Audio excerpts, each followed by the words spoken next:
समर्थ व्यायामशाला खूप वर्षापासून हे इकडे व्यायामशाला आहे. काही वस्तू त्यांना पाहिजे होतं तर जिथे ग्रामसेवक आहे, इतके युवा, इकडचे जितके युवा आहे, आमची भूमिपुत्र एक चांगली मागणी केली होती मला इलेक्शन टायमाला, तर आम्हाला काही नको, आम्हाला एक जिम द्या आमच्या मुलं लोकांना एक चांगल्या प्रगतीसाठी.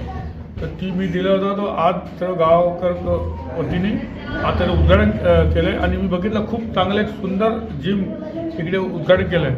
आणि भविष्यात मला सांगितलं काय पण लागेल मी बसलो आहे, कारण हे जर आरोग्य देशाचे प्रधानमंत्री मोदीजी आरोग्यासाठी खूप काय करतात. तो आपण जर एक्सरसाइज करून बॉडी आपल्या सांभाळला तर खूप आपल्याला एक चांगला त्या ताकद संधी मिळेल. आणि परत सर्व गायकवाडला खूप खूप शुभेच्छा. ही जिम इकडे थांबणार नाही. आता अजून काय पाहिजे मी सरपंचला सांगतो. देशाचे तरुण मजबूत